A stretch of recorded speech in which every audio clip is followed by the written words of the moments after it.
I want to talk about that technology because it's a very good point.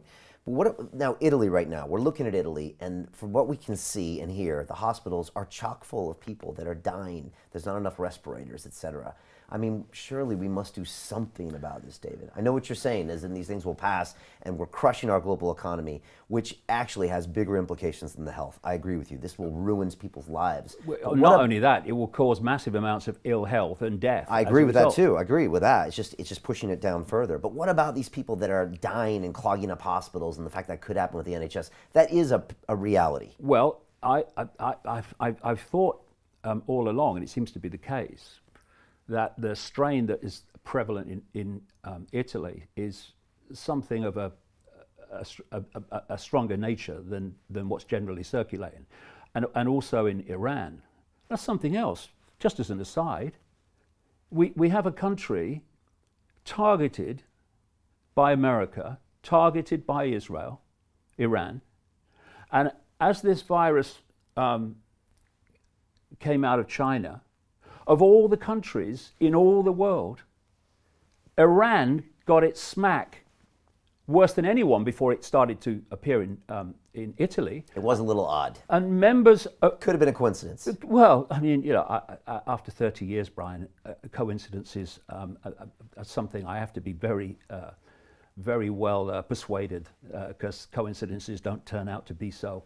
They turn out to be made to happen. Anyway, so not only did Iran have this, what again seems a stronger strain of it, but it was killing the people within the regime at a very early stage. And that's a coincidence. How many coincidences do you want? And then you have another one, you see. I mentioned that one of the problem reaction solutions that I've said in the books over the years that they were going to use to justify this Hunger Games society was a pandemic.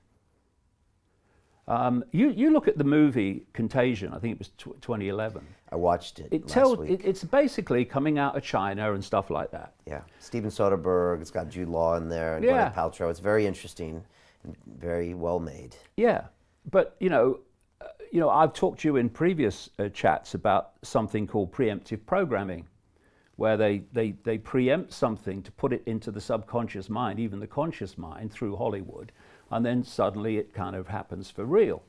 But I was sent a document from 2010 that was published by the Rockefeller Foundation. The Rockefeller Foundation obviously is a front for the Rockefeller family, which is fundamentally involved in this global cult. In fact, the Rothschilds and the Rockefellers were the creators of the World Health Organization, which is there to control health policy and direct the perception of health in all its forms from a central point. You don't trust the WHO at all?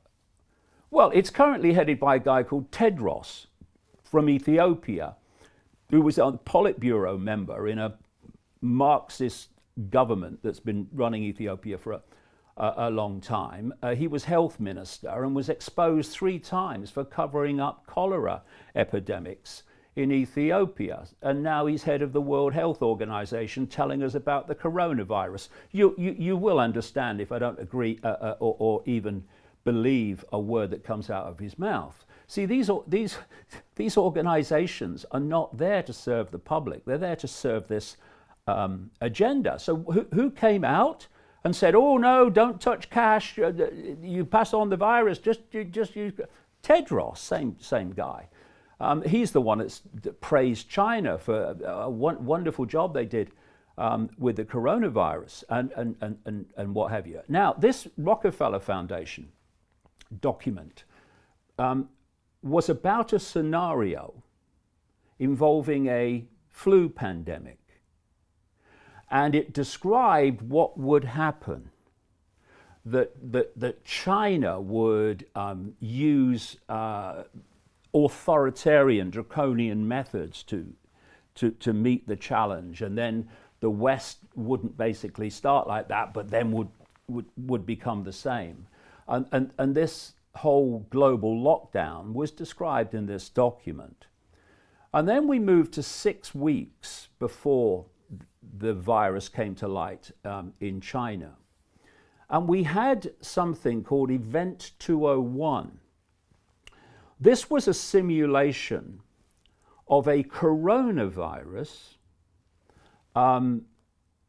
pandemic, which involved the World Economic Forum, which has its meeting every year in Davos. This is the 1%, and involved the Bill and Melinda Gates Foundation. Bill Gates, the guy that wants to vaccinate the frickin' world, and by the way, is funding the electronic tracking of people so that the authorities know if they've been vaccinated or not, through an organization he funds called Gavi. And they ran this simulation called Event 201, in which they inserted, scenario or simulated news reports. And if you watch them, you can see it on the internet. It's just like the news reports we're seeing in the media. And they were discussing, okay, what can we do? And there was a whole area of this simulation where they're discussing how they control information. And they're saying, how do we deal with the anti-vaxxers?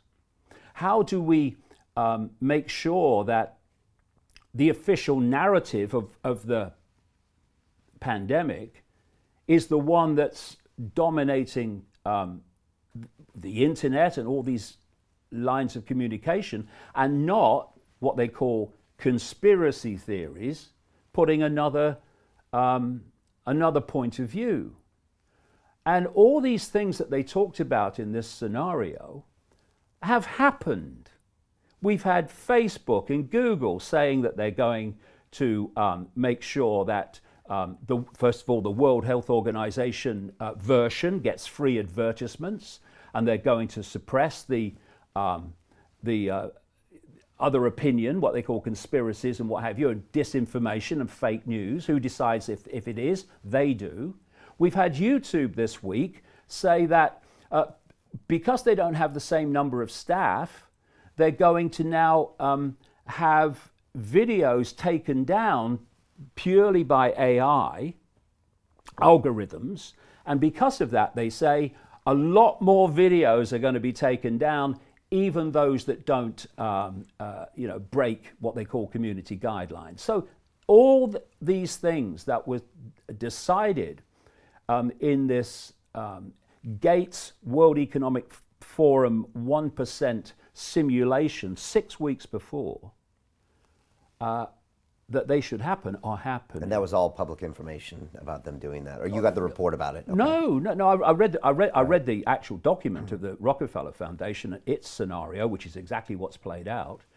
But the Event 201 simulation was filmed. You can see it on the internet. Okay. And now they're running that playbook right now. Exactly the same. Another thing is that at the same time that simulation was taking place, 10,000 military personnel and support staff were attending the World Military Games in Wuhan, China.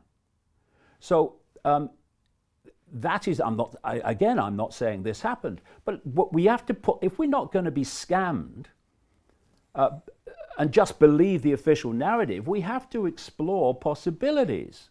And another possibility is that World Military Games was a wonderful front to release some kind of virus in that same area. So all these things are something that have to be explored and put into the mix, because what happens if you only believe the official version of everything is the official solution for the problem you believe in is going to take us further and further down the road to a society that would make George Orwell bloody wince.